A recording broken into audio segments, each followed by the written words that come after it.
Eu fico muito feliz quando eu vejo o Espírito Santo trabalhando e fazendo todas as coisas. Sem a gente combinar, os louvores, a leitura inicial, até dízimos e ofertas, encaixou com o tema da pregação de hoje.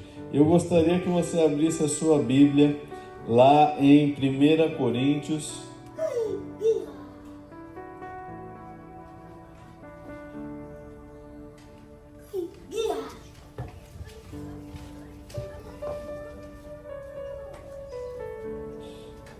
A gente vai ler o capítulo 7, a partir do versículo 1.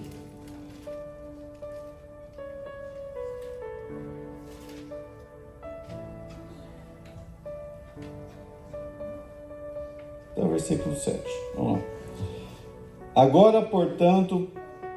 Agora, quanto às perguntas que vocês me fizeram em sua carta, digo que é bom que o homem não toque mulher. Mas, uma vez que há tanta imoralidade sexual, cada homem deve ter sua própria casa, sua própria esposa, e cada mulher seu próprio marido. O marido deve satisfazer as necessidades conjugais de sua esposa, e a esposa deve fazer o mesmo por seu marido. A esposa não tem autoridade sobre o seu corpo, mas sim o marido. Da mesma forma, não é o marido que tem autoridade sobre o seu corpo, mas sim a esposa. Não privem um ao outro de terem relações, a menos que ambos concordem em abster-se da intimidade sexual por certo tempo, a fim de se dedicarem de modo mais pleno à oração. Depois disso, unam-se novamente, para que Satanás não os tente por causa de sua falta de domínio próprio. Digo isso como concessão e não como mandamento. Gostaria que todos fossem como eu, mas cada um tem seu próprio dom concedido por Deus. Um tem este tipo de dom e o outro aquele tipo. Até aqui. Senhor, em nome de Jesus, obrigado, Senhor, por essa manhã. Obrigado porque o Senhor tem falado ao nosso coração e hoje o Senhor tem algo especial para falar conosco, Senhor. Senhor, que o Senhor encontre em nosso coração uma terra fértil, que nós possamos receber direção do Teu Santo Espírito em tudo aquilo que nós fomos ministrar nesta manhã. Senhor, o Senhor já começou a falar desde a leitura inicial, Senhor Deus, dos louvores, até esse momento, Senhor Deus, dízimos e ofertas, e nós cremos que o Senhor já tem uma porção maior para nós. Nós te louvamos e te agradecemos, porque a sua presença é real neste lugar, e nós podemos confirmar, Senhor Deus, que o Senhor não nos abandona, mas o Senhor sempre está ao nosso lado. Assim nós oramos em nome de Jesus. Amém. Amém? Os irmãos podem se assentar. Há um tempo atrás eu falei que nós iríamos ter algumas ministrações a respeito de casamento. Hoje vai ser a segunda ministração nesse assunto e nós vamos trocar alguns pontos aqui.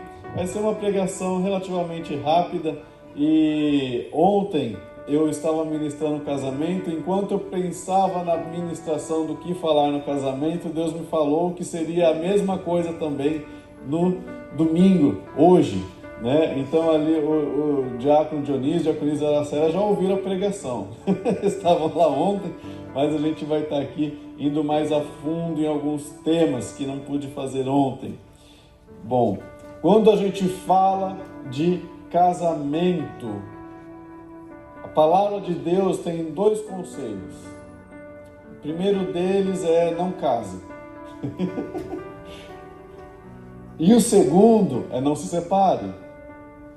Tá? Então Deus, nós acabamos de ler aqui, o apóstolo Paulo, ele escreve lá que é melhor que o homem fique solteiro e a mulher também. Porque do ponto de vista de Deus, o homem e a mulher solteira, eles vão viver plenamente para fazer a vontade de Deus. Então tudo aquilo que eles forem fazer, pense bem, não é para farrear, para fazer coisa errada, não é isso. Mas é para que eles tenham 100% do tempo deles dedicado ao Senhor. Porque ele continua aqui o raciocínio dele, conforme nós lemos. A partir do momento em que a pessoa se casa, agora ela tem que dedicar o tempo dela para Deus e também para o seu cônjuge. Porque agora nós somos uma só carne diante de Deus. E uma vez que eu caso, eu não tenho mais as minhas vontades. Por exemplo, se eu gosto de moto, e aí eu vou comprar moto, mas a minha esposa não gosta de moto, a Luciana não gosta de moto, eu não posso fazer isso. Né? Se eu gosto de videogame e ela fala, não, não pode, eu não posso fazer isso.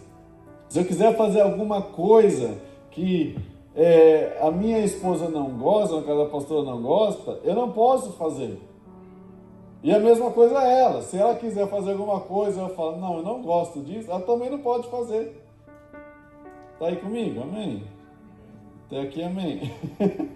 Então é dessa forma que Deus faz o casamento. E o apóstolo Paulo vai começar a dar aqui algumas informações a respeito de casamento. Então, em 1 Coríntios 7, nós lemos aqui o versículo 8, vai falar o seguinte: digo aos solteiros e às viúvas, é melhor que permaneçam como eu, tá?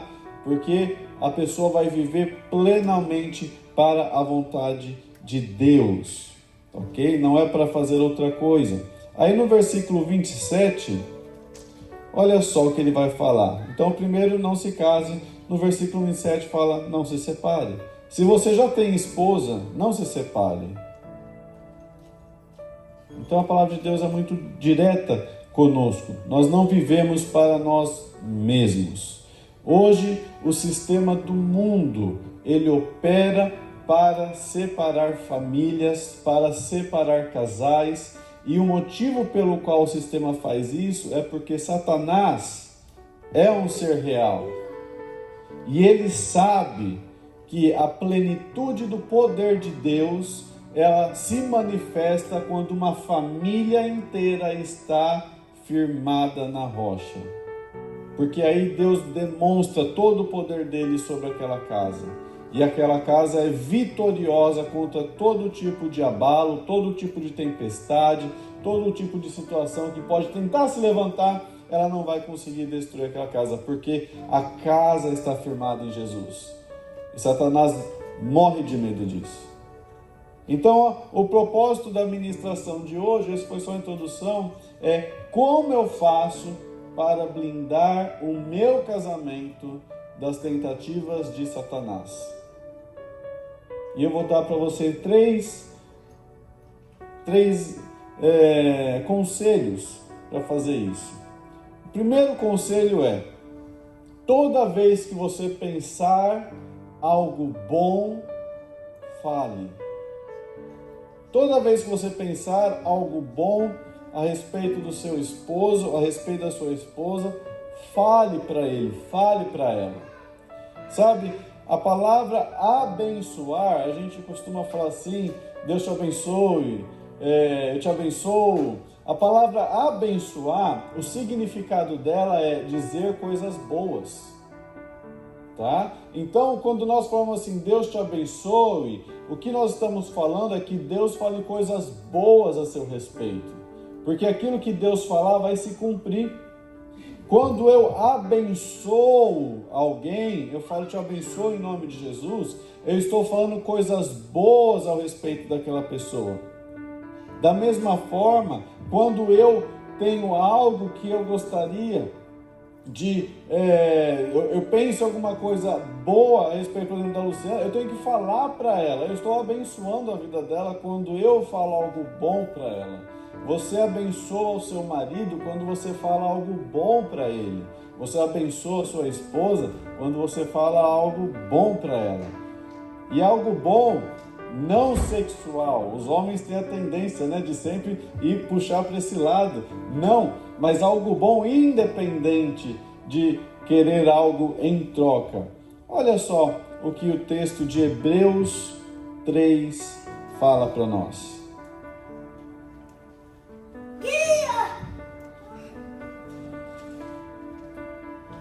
Hebreus 3, versículo 13.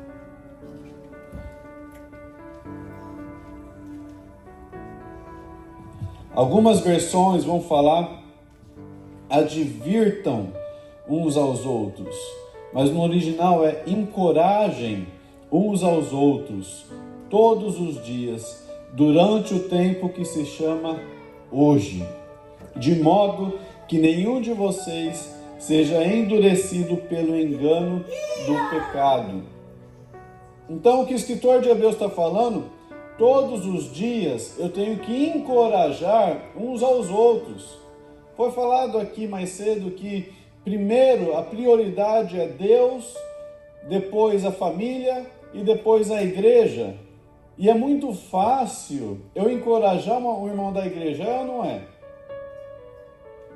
O irmão da igreja vem para falar para mim, como o dia está difícil, como está lá. Aí você fala, não, vai dar tudo certo, fica tranquilo, Deus te abençoe.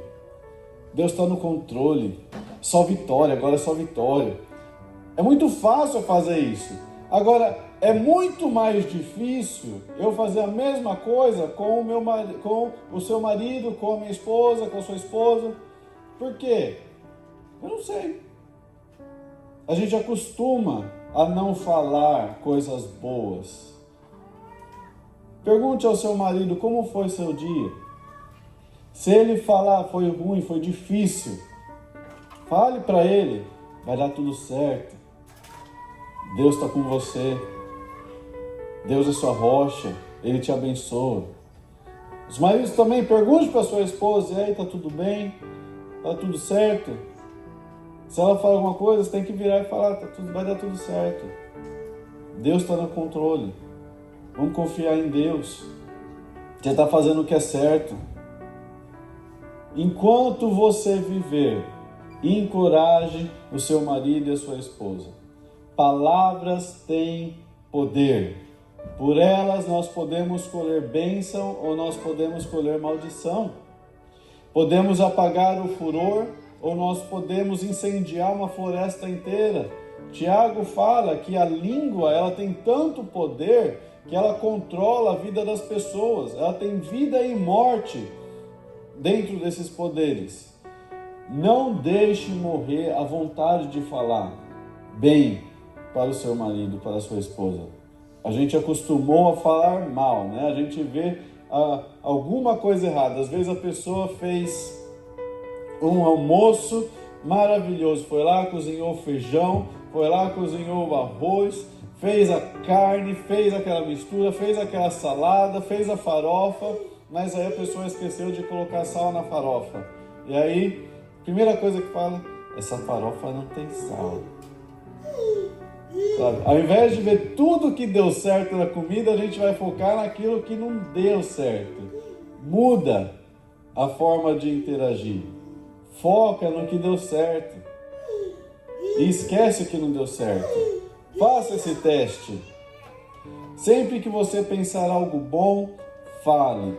Muitos casais se afastam uns dos outros porque deixam a rotina entrar, deixam as dificuldades do dia entrar, a correria, porque o dia é corrido para todo mundo, ainda mais nessa terra.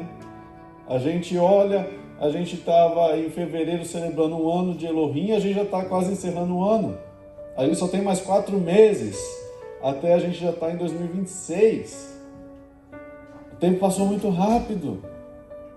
Se você for contar quantas vezes você elogiou seu marido ou sua esposa nesse ano, quantas vezes você teve um tempo só vocês dois para olhar e falar, olha, eu estou muito feliz com você.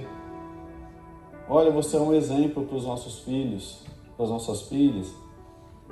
Então, sempre que você pensar algo bom a respeito do seu marido, da sua esposa, fala. Palavras de afirmação têm um grande poder sobre a nossa vida. Palavras de afirmação, elas podem edificar uma pessoa ou elas podem destruir uma pessoa. Quando a gente deixa de falar coisas boas para as nossas esposas, para os nossos maridos, e lá fora alguém falar algo bom, a gente começa a ter um abismo se formando. Está aí comigo? Se eu deixo de falar coisas boas, mas outra pessoa está falando coisas boas para a sua esposa, para o seu marido, um abismo começa a se formar. E esse abismo ele só vai aumentando conforme o tempo passa. Então não deixe criar um abismo entre você e o seu marido, a sua esposa. Fale sempre coisas boas. Se você pensar algo bom, fale. Amém? Agora, o segundo conselho que eu te faço. Toda vez que você pensar em fazer algo especial, faça. Então, primeiro, toda vez que você pensar algo bom, fale. Segundo, toda vez que você pensar em fazer algo especial, algo diferente, faça. Vamos lá. Se você fala para uma pessoa, olha, eu estou aqui com você, olha, o que você precisar, eu estou aqui, e aí aquela pessoa precisa e te busca, e você fala, não dá, o que vai acontecer? A confiança daquela pessoa em você vai aumentar ou vai diminuir? Vai diminuir. Eu falo, o que ele fala não tem fundamento. Então, o seu primeiro conselho é falar coisas boas, o segundo as nossas atitudes devem ser também boas. O apóstolo Tiago, lá na carta de Tiago, ele vai falar o seguinte, que eu posso falar que eu tenho fé, mas se as minhas atitudes não forem condizentes com a minha fé, algumas pessoas vão falar assim, fé sem obras, essa fé que eu falo, ela não serve para nada. Então não adianta eu falar, mas eu fazer diferente. E aí ele vai adiante. Agora, a forma como eu faço, ou as obras que eu tenho, elas declaram a minha fé. Então agora vamos trazer isso para dentro do casamento. Não adianta eu ficar falando que eu amo meu marido, que eu amo a minha esposa, se as minhas atitudes ao longo do dia não demonstram isso. Elas não vão prosperar, vai ser uma palavra que ela não vai ter fundo, ela não vai ter impacto, ela não vai ter efeito. Imagine então esse marido que fala para sua esposa que ama, mas que nunca está presente quando ela precisa. Com o tempo, o que vai acontecer? O amor vai se esfriar e a esposa não vai mais acreditar naquilo que o marido diz para ela. Então esse é um alerta para os maridos. Tudo que você pensar em fazer algo diferente, faça. Não deixe a rotina tomar conta do seu casamento. Olha só, Tiago, capítulo 4.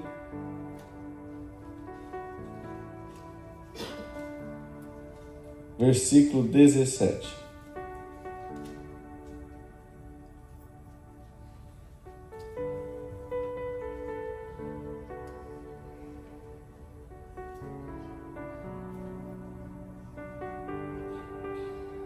Diz assim, pensem nisto, pois quem sabe que deve fazer o bem e não o faz, comete pecado. Então, se eu sei, a gente costuma ler esse versículo pensando em injustiças, não é? Mas ele é muito mais amplo do que isso. Ele fala o seguinte, se eu sei que eu posso fazer algo bom e eu não faço, eu estou pecando diante de Deus. A gente usa isso muito para falar das outras pessoas, mas pensa dentro da nossa casa. Se eu sei que tem algo que eu posso fazer que vai melhorar a situação, melhorar, às vezes, uma discussão que houve dentro de casa, e eu não faço, eu estou pecando diante de Deus. Mesmo que às vezes eu seja a vítima, entre aspas, aí nessa situação, a pessoa que está certa na situação. Se eu deixo uma situação ficar pior e eu não faço nada para melhorar essa situação, eu estou errado diante de Deus. Então, Tiago vai estar falando o seguinte, pense sobre isso, medite sobre isso. E eu te falo agora nessa manhã, faça algo diferente de vez em quando. Faça algo especial. Foi falado aqui não tem problema as pessoas viajarem, as pessoas irem aproveitar, e não tem mesmo. Essa semana mesmo eu estava falando com um irmão da igreja que estava indo viajar, e eu falei assim, vai em paz, seus filhos estão crescendo, daqui a pouco eles vão estar na faculdade, você tem que criar memórias. A gente não pode abandonar a igreja, não me entenda mal. A gente não pode deixar Deus de escanteio, mas a gente não pode deixar o tempo consumir, ou a correria consumir o tempo que nós temos com os nossos filhos, com os nossos cônjuges. Tem que aproveitar enquanto há tempo.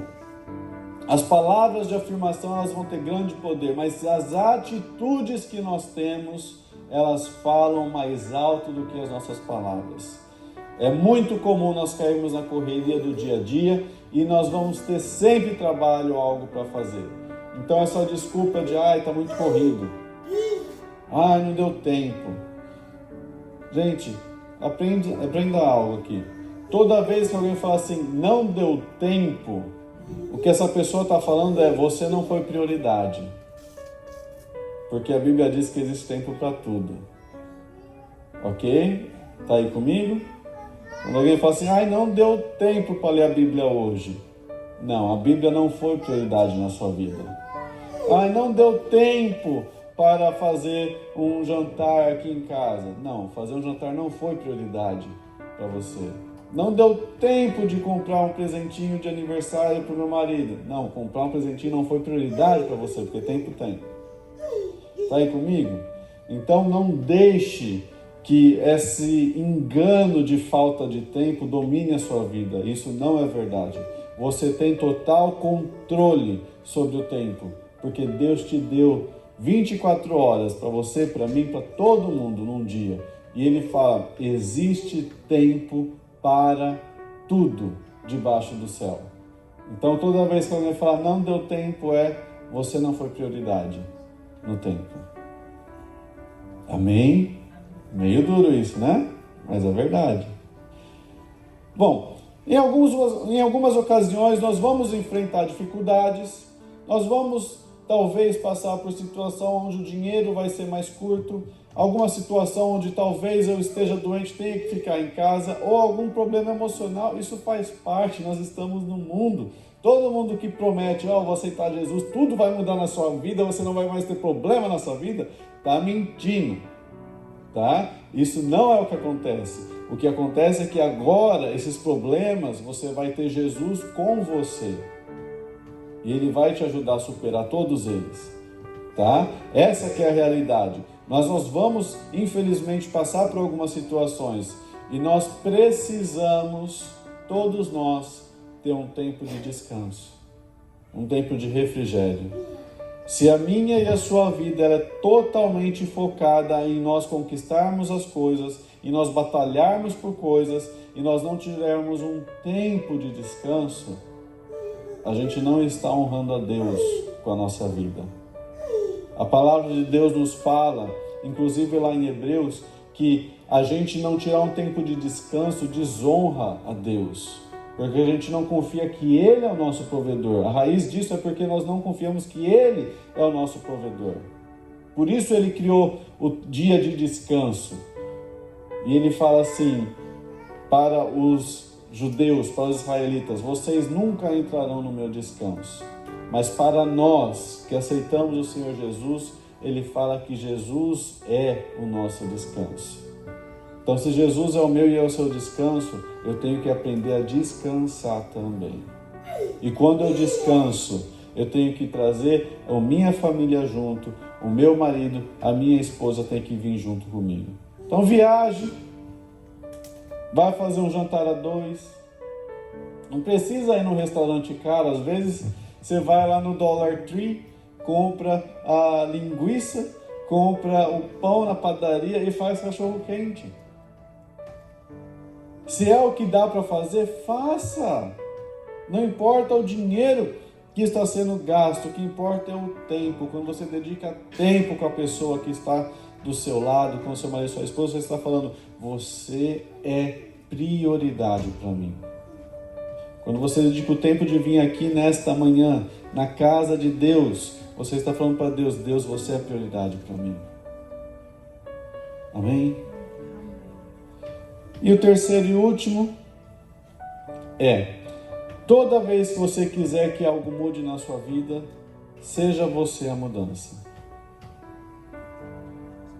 Não adianta você querer mudar o seu marido, a sua esposa. Eles foram feitos da forma como eles foram feitos. Porque em algum momento você vai descobrir que você não casou com Jesus Cristo. Que aquela pessoa não é perfeita. Aquela pessoa tem defeitos. Assim como você. Ninguém é perfeito. Todos nós temos algo que precisa ser melhorado, tá? Todos nós temos as nossas particularidades. Algumas pessoas, elas roncam enquanto elas dormem. Você não tem que virar para elas e falar assim, para de roncar. Não é o que ela controla. Outras pessoas, elas têm mania de limpeza. Sabe, tem gente que não consegue dormir se a pia da cozinha está suja. Ela fica na cama e fica, ai, aquela pia tá lá. Ela acorda 2 horas da manhã, deixa eu lavar a louça, porque não consegue dormir. E não adianta querer mudar isso, está dentro dela. Outras pessoas não gostam de ver a lâmpada do quarto acesa sem ter ninguém lá. Né? Eu e a Luciana, às vezes eu chego acendendo as lâmpadas, ela vai atrás apagando. É assim mesmo. Tem gente que gosta de tomar banho demorado e tem gente que não suporta. Né? Às vezes eu brincava com a minha mãe, que ela era rápida, eu falava, mãe, você tomou banho mesmo? Né? Se ela estiver vendo, sorry. O que a gente tem que entender é que as pessoas são diferentes. As pessoas, elas têm personalidades diferentes. E eu não tenho poder de mudar a personalidade do meu marido, da minha esposa. Você não tem esse poder. Você tem apenas poder de mudar a você mesmo. E você precisa se lembrar, você foi feito e o seu esposo, sua esposa foram feitos à imagem e semelhança de Deus.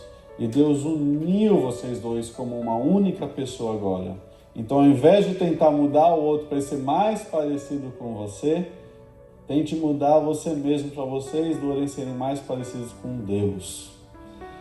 Se a gente fica focado no que é diferente, o que vai acontecer é que vai ter briga, vai ter chateação, vai ter desilusão. E briga no casamento não é bom. Agora, nós devemos ter briga no casamento.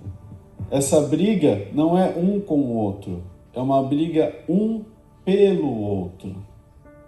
A briga não é no seu casamento, a briga tem que ser pelo seu casamento.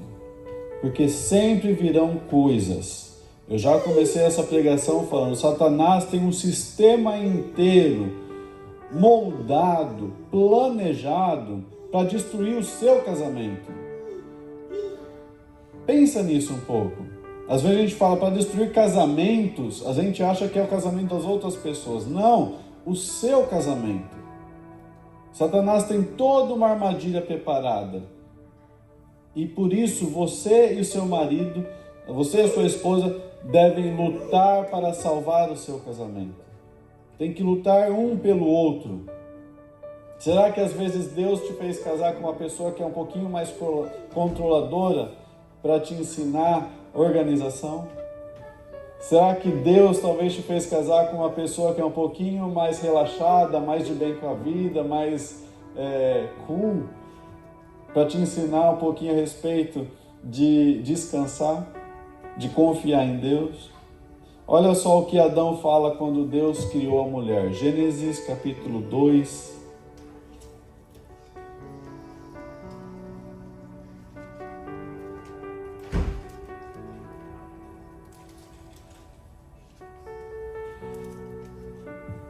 Eu já chamo o grupo de louvor. Gênesis capítulo 2, versículo 23, diz assim: finalmente, exclamou o homem, essa é osso dos meus ossos e carne da minha carne. Será chamada mulher porque foi tirada do homem. Por isso o homem deixa pai e mãe e se une à sua mulher. E os dois se tornam uma só carne. Você, seu marido, você, sua esposa, são uma pessoa diante de Deus. Então, ao invés de tentar mudar o outro, tente mudar a si mesmo. Tente talvez descansar mais em Deus, confiar em Deus, entender que Deus levantou aquela pessoa para estar do seu lado, para te ensinar em muitas coisas, para te poupar muitas coisas, para te proteger, para lutar por você. Então você também tem que lutar por essa pessoa. Você tem que lutar pelo seu casamento. Você tem que fazer tudo o que é possível para guardar o seu casamento, para blindar. A palavra de Deus vai nos falar que sobre todas as coisas, guarde o seu coração. Então guarde o seu coração. Não deixe que o mundo, não deixe que as dificuldades plantem coisas dentro do seu coração e você desista do seu casamento.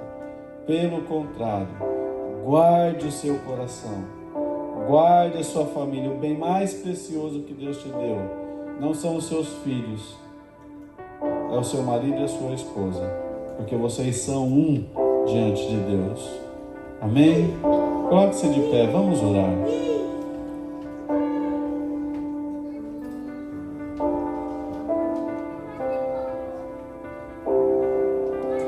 Senhor, em nome de Jesus, obrigado, Senhor, por essa manhã. Senhor, o Senhor é Deus poderoso e o Senhor formou famílias. Em nome de Jesus, Senhor, nós queremos apresentar a nossa família diante do Teu altar, Senhor. Senhor, talvez eu seja a única pessoa aqui, Senhor Deus, e minha família não está aqui ainda. Senhor, talvez alguma coisa tenha acontecido e hoje o meu coração está machucado. Mas nessa manhã, eu apresento o meu coração diante do Teu altar, Senhor. Senhor, eu clamo para que o Senhor esteja abençoando a minha casa, a minha família. Abençoe, Senhor, a família e a vida de cada pessoa aqui reunida, Senhor Deus. Cada pessoa que estiver assistindo essa pregação, em nome de Jesus. Que o Senhor comece a derramar agora um bálsamo sobre cada coração aqui, curando todo tipo de mágoa, todo tipo de ferida, em nome de Jesus. Leva-nos, Senhor Deus, para um caminho mais excelente. Em nome de Jesus, se algo ou alguém tentou entrar no meio de uma família aqui, nós repreendemos agora.